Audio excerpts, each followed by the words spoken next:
और यमराज के सेवकों का ये कार्य है, जो कोई पापात्मा होता है, कोई दुराचारी होता है, यमलोक में उसको ले जा करके अनेक प्रकार की यातनाएं दी जाती हैं और नरकों में इसको डाल दिया जाता है। तो यम के सेवक इस देवराज को ले गए यमपुरी में, और भैया जैसे यमपुरी ले गए तो मालूम है क्या हुआ? इसके वहां कदम रखते ही पूरी यमपुरी में कोलाहल हो गया, हाहाकार मच गया है। यमराज भ्रमित हो गए। यमराज ने कहा, भाई क्या हो गया? मुझे ऐसा प्रतीत होता है आज किसी गलत व्यक्ति को पकड़ के ले आए, किसी धर्मात्मा को लेकर के आ गए हैं यमपुरी में।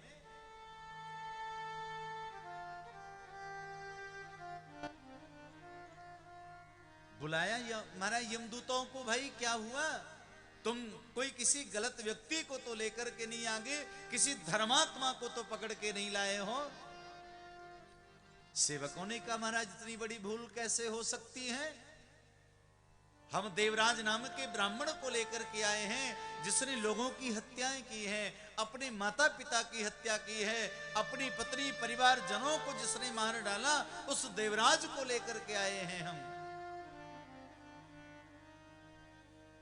तदा यमपुरी मध्ये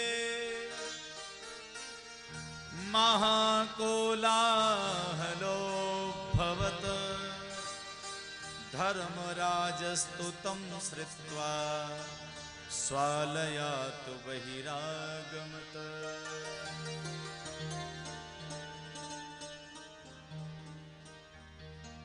अच्छा ये बताओ किसको पकड़ के लाए हो? भैया ध्यान रखना, यमराज स्वयं आया है, और यमराज ने क्या देखा है? देवराज ब्राह्मण का दर्शन किया और कहा, इस धर्मात्मा को, इस पुण्यात्मा को तुम यहां पर क्यों लेकर के आए हो? महाराज ये धर्मात्मा कब से हो गया? इसने जीवन पर्यंत पाप किया है, अनाचार किया है, व्यभिचार किया है।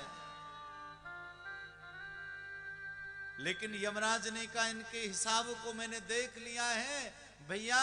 इसने माघ मास के संपूर्ण महीने में 1 महीने लगातार अन्न जल का त्याग करके इसने शिवजी के मंदिर में विराजमान होकर के व्रत किया है,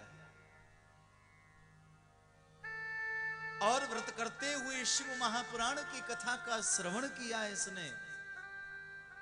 भगवान की कृपा देखो भैया, देवराज ने कोई व्रत नहीं किया।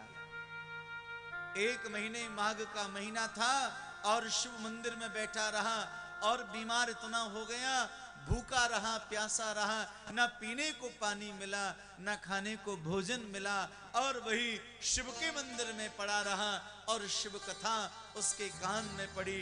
धर्मराज ने कहा, ये तो बहुत बड़ा धर्मात्मा है। 1 महीने इसने भैया भगवान शिव के मंदिर में अन्न जल का त्याग करते हुए शिव महापुराण की कथा का श्रवण किया है। इसलिए इसका स्थान यमपुरी नहीं है, इसका स्थान तो शिवलोक है। शिवलोक ले जाओ उसे। बोले शंकर भगवान की जय।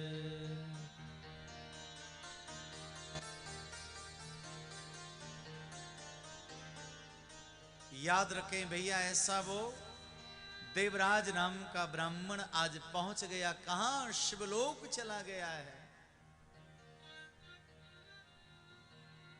जीवन में यदि ऐसा पाप हो जाए, अनजाने में भूल से अज्ञानतावश पाप जीवन में हो गया हो, भैया ये मानव जीवन है, पाप हो ही जाता है। लेकिन भगवान ने एक स्वर्णिम अवसर हमको दिया है, जो कि हम जीवन में पुण्य प्राप्त करके अपने पापों का शमन कर सकते हैं, पापों से निवृत्ति प्राप्त कर सकते हैं।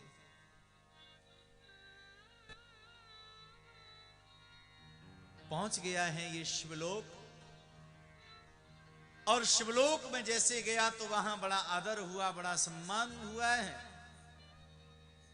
और उसी देवराज ब्राह्मण ने आज पूरे समाज को एक संदेश भेजा है, जो संदेश हम आप सबको सुनना चाहिए।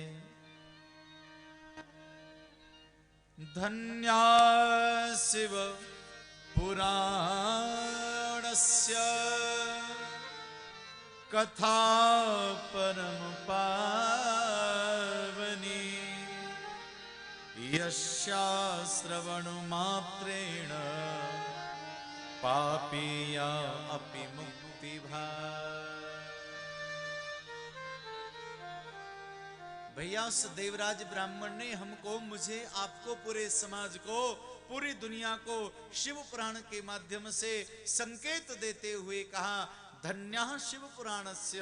भैया ये शिव महापुराण की कथा धन्य है, जो मेरे जैसे पापी का भी उद्धार करने में समर्थ है।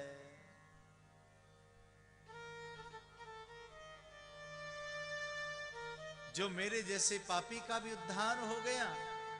यस्याः श्रवण मात्रे ने, जिसके श्रवण करने मात्र से कैसा भी कोई पापी हो भैया, उसको जीवन में मुक्ति प्राप्त हो जाती है, मुक्ति मिल जाती है। एक बार भाव से बोलिए हर हर महादेव।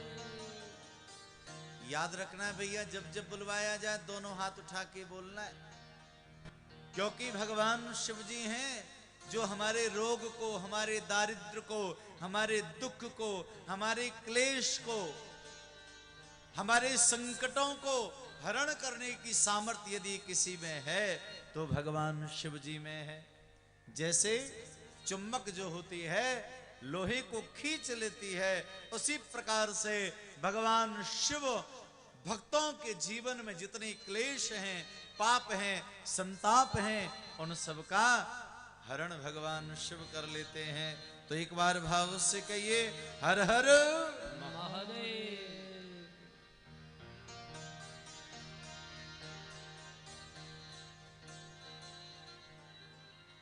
ध्यान रखना भैया,